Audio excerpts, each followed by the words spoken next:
রোনা আহমেদ জানতে চেয়েছেন গর্ভবতী মহিলার সাথে লোহা এবং ম্যাচ রাখে এটা কতটা সঠিক? মুশফি আপনি জানতে চেয়েছেন জামাতে নামাজরত অবস্থায় যদি অজু ছুটে যায় সেক্ষেত্রে করণীয় কি? আনোয়ার হোসেন জানতে চেয়েছেন ফরজ নামাজের পর 3 কুল পড়ে গায়ে ফু দেওয়া জায়েজ আছে কিনা? জান্নাতুল মাওয়া এআইডি থেকে আপনি জানতে চেয়েছেন কসম বা দোহাই কি এক? আল্লাহ ছাড়া কি কারো নামে দোহাই দেওয়া যাবে? সুলতান মাহমুদ মিল্টন জানতে চেয়েছেন স্ত্রীকে দেশে রেখে কতদিন স্বামী প্রবাসে থাকতে পারে? অনেক আলেম বলেন 4 বা 6 মাসের অধিক সময় স্ত্রীর কাছে থেকে দূরে থাকলে বউ তালাক হয়ে যায়, আবার অনেকে বলেন গুনাহ হবে। এই কথা কি হাদিস দ্বারা প্রমাণিত? না করে চলুন আপনাদের প্রশ্ন উত্তর দেওয়ার শুরু করি আমরা। রাশেদুল ইসলাম রাকিব জানতে চেয়েছেন কেউ যদি জামাতে গিয়ে ইমাম রুকুতে থাকা অবস্থায় তাকবীরে তাহরিমা বাঁধে কিন্তু সানা পড়তে পড়তে ইমাম রুকু থেকে উঠে যায় তাহলে কি সেই রাকাত পেয়েছে বলে গণ্য হবে?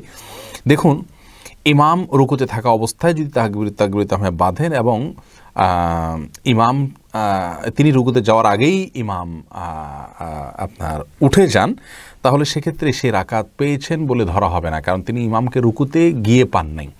মান আদরাকার রুকু ফাকাদ আদরাকার রাকাতা, যে ব্যক্তি রুকু পেল সে রাকাত পেল। হাদিসের দ্বারা উদ্দেশ্য হলো যে ব্যক্তি রুকুতে গেল, যে রাসূল ইমামকে সে রুকুতে পেল সে রাকাত পেল, কিন্তু এটুকু যদি না হয় তাহলে সেক্ষেত্রে তিনি রাকাত পেয়েছেন বলে গণ্য করা হবে না।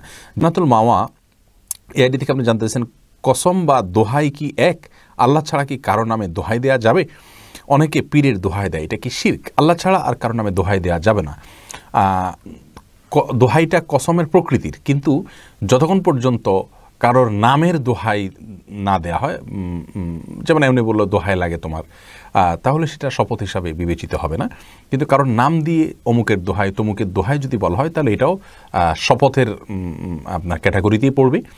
আর রাসূল করিম সাল্লাল্লাহু আলাইহি ওয়াসাল্লাম স্পষ্টভাবে জানিয়েছেন মান আরাদা আন ইয়াহলিফা ফালিয়াহলিফ বিল্লাহি আও লিয়াসমুত, যে ব্যক্তি হলফ করতে চায় শপথ করতে চায় সে যেন আল্লাহর নামে শপথ করে অথবা চুপ থাকে। অর্থাৎ চুপ থাকা ছাড়া আপনার তিনি যদি শপথ করতে গিয়ে অন্য কারোর নামে শপথ করেন তাহলে সেটা শিরক হবে, শিরক আসগর হবে। এই জন্য অন্য কারোর নামে শপথ করা উচিত নয়, গুনাহের কথা। দোহাইটা যদি অন্য কারোর নাম দিয়ে দেয় তাহলে সেটাও এক প্রকার শপথ হলো, এটা উচিত নয়। সুলতান মাহমুদ মিল্টন জানতে চেয়েছেন স্ত্রীকে দেশে রেখে কতদিন স্বামী প্রবাসে থাকতে পারে? অনেক আলেম বলেন 4 বা 6 মাসের অধিক সময় স্ত্রীর কাছে থেকে দূরে থাকলে বউ তালাক হয়ে যায়, আবার অনেকে বলেন গুনাহ হবে। এই কথাটি হাদিস দ্বারা প্রমাণিত? দেখুন, নির্দিষ্ট কোনো মেয়াদ হাদিসে বলা হয়নি যে এই পরিমাণ সময় প্রবাসে থাকতে পারবেন স্ত্রীকে দেশে ফেলে রেখে, এরপরে আর পারবেন না, এরকম কোনো কথা আসলে ফিক্স বলে দেওয়া হয়নি। ওমর রাদিয়াল্লাহু তাআলার একটি উক্তি থেকে 4 মাসের সময়ের কথা অনেকে বলেন যে 4 মাসে বেশি থাকা যাবে না, এর কম থাকা যাবে। আসলে এটা ভ্যারি করে স্ত্রীর এবং তার অবস্থার উপরে। তারা যদি দুজন দু জায়গায় থাকাতে তারা গুনাহে লিপ্ত হয়ে যাবেন এরকম আশঙ্কা থাকে তাহলে এরকম বিদেশে থাকা জায়েজ নাই, বরং গুনাহ থেকে বাঁচার জন্য তাকে অন্যের সঙ্গে থাকা উচিত এবং অল্প যে রিজিক হবে দেশে থাকলে সেটার উপরে তুষ্ট থেকে যাওয়া উচিত। যদি এমন হয় যে তারা দূরে থাকার কারণে তাদের মধ্যে এক ধরনের গুনাহের প্রবণতা চলে আসতে পারে, তারা অপরাধে লিপ্ত হয়ে যেতে পারে, এরকম যদি হয় তাহলে সে অবস্থায় তাদের জন্য এটা জায়েজ নাই, সম্পূর্ণ হারাম। তাহলে আমরা জানলাম যে প্রবাসীর জন্য প্রবাসে থাকার নির্দিষ্ট কোনো মেয়াদ ইসলাম বলে দেয়নি, তবে তার স্ত্রী এবং তিনি উভয় গুনাহ থেকে যতদিন বাঁচতে পারবেন ততদিন তারা থাকতে পারবেন। গুনাহ থেকে যদি বাঁচাটা অসম্ভব হয়ে যায় তাহলে সেক্ষেত্রে তার জন্য আর প্রবাসে থাকা জায়েজ নেই। রাশেদ এসকে আপনি জানতে চেয়েছেন জৈতুন তেল শরীরের সর্বাঙ্গে ব্যবহার করা যাবে কিনা, বিশেষ করে কোমরের নিচে যাবে? কোনো অসুবিধা নেই। আমাদের অনেক ভাই বোন মনে করেন জৈতুন কোরআনে আলোচিত হয়েছে, জৈতুনকে বরকতময় ফল বলা হয়েছে কোরআনে, এবং কোরআন এবং হাদিসে জৈতুনের ব্যাপারে যেহেতু ভালো কথা বলা হয়েছে সেজন্য এটা বোধহয় পায়ে ব্যবহার করা যাবে না, এটা কোমরের নিচে ব্যবহার করা যাবে না, এগুলো সম্পূর্ণ মনগড়া কথাবার্তা। কোরআন এবং হাদিসে কোনো কিছু এরকম নিষেধাজ্ঞা দেওয়া হয়নি। মনে রাখতে হবে নিষেধাজ্ঞা দিতে হলে কোরআন হাদিসে তার ব্যাপারে প্রুফ থাকতে হবে। কোরআন অথবা হাদিসে আল্লাহ এবং আল্লাহ অথবা তার রাসূল সাল্লাল্লাহু আলাইহি ওয়াসাল্লাম যদি নিষেধ করে থাকেন যে হ্যাঁ এটা করা যাবে না, তাহলে এটা করা যাবে না। মা আতাকুমুর রাসূলু ফাখুযু ওয়া মা নাহাকুম আনহু ফান্তাহু, আমাদেরকে রাসূল করিম সাল্লাল্লাহু আলাইহি ওয়াসাল্লাম যা দিয়েছেন সেটা গ্রহণ করতে হবে, আর যা বর্জন করতে বলেছেন তা বর্জন করতে হবে। বিধায় মন গড়া কোনো কিছু করা যাবে না। এরপরে অতএব জৈতুনের তেল এটা যে কোনো জায়গায় ব্যবহার করতে পারবেন। ফারজানা সুলতান আপনি জানতে চেয়েছেন দিনের পথে নতুন ভালো মুসলিম হওয়ার উপায় কি? বিদাত মুক্ত সঠিক সাজেশন কোথায় সন্ধান করব? বোন, আল্লাহ তাআলা আপনাকে অটল অবিচল থাকার তৌফিক দান করুন দিনের পথে। দেখুন প্রিয় বোন আমার, বিদআত থেকে বেঁচে থেকে পিওর ইসলামের উপরে টিকে থাকার জন্য আপনাকে ইসলামের বেসিক নলেজ অর্জন করতে হবে, ইলম অর্জন করতে হবে। এটার জন্য প্রাথমিক একটা পরামর্শ আপনার জন্য আমার থাকবে, তা হলো ডক্টর খন্দকার আব্দুল্লাহ জাহাঙ্গীর রাহিমাহুল্লাহ রচিত বইগুলো আপনি কিনবেন। সবগুলো না পারলেও রাহে বেলায়েত, ইসলামী আকিদা, এবং ইহয়া ও সুনান সহ এই জাতীয় যে বইগুলো আছে এই কয়েকটা বই আপনি অন্তত নিয়ে ধারাবাহিকভাবে পড়ে ফেলুন, ইনশাল্লাহ বেসিক একটা ধারণা আপনার হয়ে যাবে।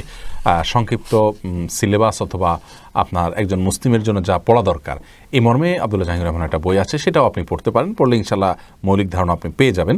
এছাড়া আলহামদুলিল্লাহ অনেকগুলো কোর্স এখন অনলাইনে করানো হয়, সেগুলো কোনো একটা করতে পারেন। ডক্টর বেলাল ফিলিপসের অনেকগুলো কোর্স আছে, সেই কোর্সগুলো আপনি করতে পারেন। ইনশাল্লাহ ইসলামের বেসিক বিষয় সম্পর্কে আপনার ধারণা হয়ে যাবে। এর পাশাপাশি যে সমস্ত ওলামা একরাম কোরআন এবং হাদিস ভিত্তিক কথা বলে থাকেন তাদের সাথেও আপনার যোগাযোগ থাকলে ভালো, তাদের সাথে যোগাযোগ করে তাদের সাথে পরামর্শ করে আপনি চলতে পারেন। আল্লাহ তাআলা আপনাকে তৌফিক দান করুন। মোহাম্মদ রাজিকুল করিম জানতে চেয়েছেন, শুনেছি সিজদায় গিয়ে দোয়া করলে কবুল হয়। জানার বিষয় হলো এটা কি শুধু নামাজের সিজদায়, নামাজ ব্যতীত এমনিতে সিজদা করা যাবে কিনা? যাবে, নামাজ ব্যতীত এমনি সিজদা করা যাবে এবং সেখানে আল্লাহু আকবার বলে সিজদা গিয়ে সুবহান রাব্বিল আলা পড়লেন এবং আল্লাহর কাছে মন মতো চাইলেন, এরপর আল্লাহু আকবার উঠে গেলেন, কোনো অসুবিধা নেই। বিল্লাল আহমেদ সুমন আপনি জানতে চেয়েছেন, ফরজ সালাত একা পড়লে কি একামত দেওয়া লাগবে এবং কেরাত কি জোরে জোরে পড়া লাগবে?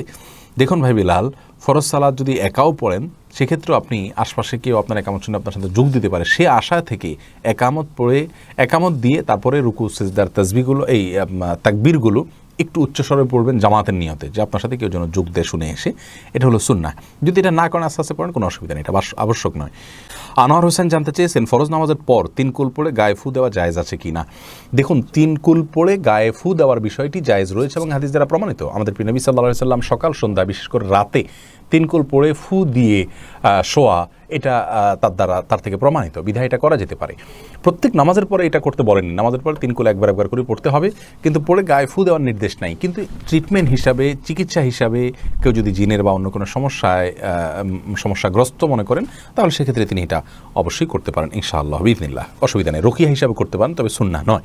ওনারা আহমেদ জানতে চেয়েছেন, গর্ভবতী মহিলার সাথে লোহা এবং ম্যাচ রাখে এটা কতটা সঠিক? সম্পূর্ণ ভুয়া এবং এটা আপনার কুসংস্কারাচ্ছন্ন বিষয়। বন্ধুরা, গর্ভবতী মহিলার সাথে লোহা ম্যাচ রাখা যাবে না, এগুলোর কোনো লাভ ক্ষতি করার কোনো অধিকার নাই। এটা এক ধরনের শিরক, ছোট শিরক বলা যেতে পারে।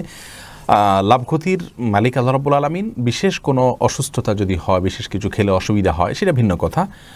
কিন্তু লোহা এবং ম্যাচ রাখলে যে কিছু হবে না, এটা কোনোভাবেই সত্য নয়, এটা ভুল বিশ্বাস।